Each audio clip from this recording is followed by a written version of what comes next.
लोग आते हैं, मसले पूछते हैं, बात पूछते हैं। तो उसने एक बात ये पूछी कि हालत एहराम में खुजाना जायज़ है क्या? तो इमाम साहब ने कहा खुजाना जायज़ है। भाई बात पूरी हो गई ना। अब वो आगे पूछ रहा है कितना खुजाने का। तो इमाम आमश ने फरमाया हड्डी नजर आने तक। उनको एक सवाल पर बस नहीं करते हो। एक आदमी आया, उसने इमाम अबू हनीफा रहमतुल्लाह अलैह से पूछा कि मैं रोजाना नहर में नहाता हूँ, तो नहाते वक्त मुंह किधर करूं? बताइए, आप इनको पूछने की बात है। तो इमाम साहब ने फरमाया जिधर कपड़े उतार के रखे उधर देखने। कोई लेके चले गया तो कैसा जाना पड़ेगा तेरे को मालूम है। तो कुछ लोगों का ये काम ही है, मदरसों पे एतराज करना, मदरसों को बुरा बोलना। अच्छा, एक बात याद रखिए कि आप तारीख पढ़िए, जिस दौर में, जिस जमाने में लोग मदरसों और उलमा से बेजार हो गए और अवाम उलमा से और उलमा अवाम से कट गए, तो उन मुल्कों में इर्तिदाद फैल गया। लोग ईमान और इस्लाम से दस्तबरदार हो गए, छोड़ दिया उन्होंने। और ये बहुत बड़ी सेहनी साजिश है, यहूदियत की साजिश है कि इस उम्मत और उलमा के दरमियान दरार पैदा कर दी जाए। लिहाजा इस वक्त मैं लंबी चौड़ी बात नहीं करना चाहता हूं। हमको याद रखना चाहिए कि हमारे मुल्क में सबसे पहले मदरसा किसने कायम किया, क्यों कायम किया, कैसे हालात थे, मसीह के मुबल्लिगीन कैसे इस्लाम पर हमले कर रहे थे, औकात की जायदादों पर कैसी जब्ती लाई जा रही थी, और तालीम का निजाम ऐसा चला था लॉर्ड मेकाले के कहने के मुताबिक, मंसूबे के मुताबिक कि लोग नस्ल के एतबार से हिंदुस्तानी हो, मगर उनकी तहजीब, कल्चर, रहन सहन, उनकी फिक्र, उनकी सोच, उनकी थिंकिंग ये इंग्लिस्तानी हो जाए। हजरत मौलाना अली मियां नदवी रहमतुल्लाह अलैह की किताब आप पढ़िए। आपने लिखा है कि हजरत मौलाना कासिम साहब नानूती रहमतुल्लाह अलैह ने दारुल देवबंद कायम करके और उसके बाद जो पूरे मुल्क में जो है उसकी रोशनी फैली और शाखें फली और फूली।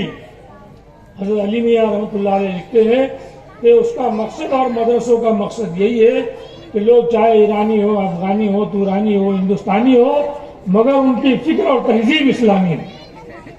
ये मदरसों का मकसद है। तो हमको मदरसों से और उलमा से बेजार नहीं होना चाहिए।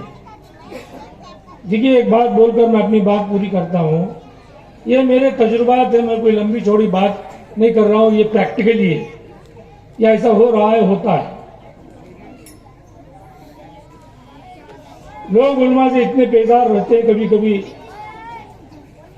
जैसा मैंने अभी कहा कि वो इतराज करते रहते हैं, और उलमा से बुग़्ज़ की भड़ास कैसे निकालते हैं मैं आपको बताता हूं। आप सुनिए।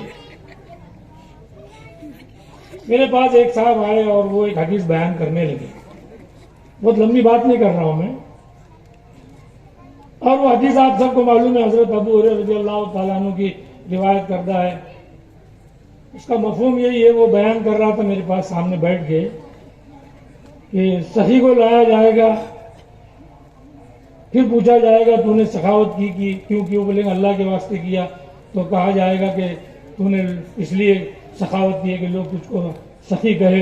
अल्लाह ताला फरिश्तों से कहेगा इसको जहन्नम में डाल दो, फरिश्ते उसको जहन्नम में डाल देंगे।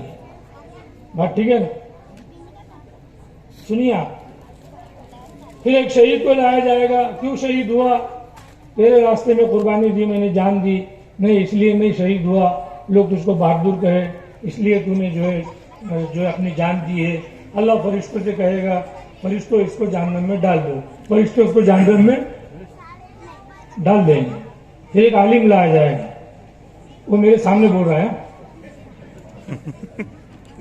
फिर अल्लाह ताला उससे पूछेगा, फिर अल्लाह ताला कहेगा तूने रियाकारी के लिए मक्कारी के लिए इल्म हासिल किया, अल्लाह ताला कहेगा इसको फरिश्तों जहन्नम में डाल दो। तो फरिश्तों का क्या काम है भाई? पहले क्या हुआ? अल्लाह ने कहा, फरिश्तों ने सखी को जहन्नम में डाल दिया। फरिश्तों ने वो जो है शहीद था, उसको भी अल्लाह ने कहा तो फौरन जहन्नम में डाल दिया। जब आलिम की बारी आई तो वो मेरे सामने तकरीर कर रहा है, आलिम की गर्दन पकड़ेगी। ये क्या हो रहा है? उसको घसीटते ले जाएंगे, औंधे को ले जाएंगे, मारते ले जाएंगे। अरे मैं बोला भाई दोनों को तो बहुत आसानी से डाल दिया तुमने जहन्नम में। ये आलिम को इतनी तकलीफ क्यों दे रहे थे? आखिर जहन्नम में जाने का ना। नहीं बोले उनके साथ ऐसा होने वाला है, कहां पड़ा तुम्हें? और फिर उसको घसीट के मारते कूटते उसको ले जाकर जहन्नम में डाल देंगे।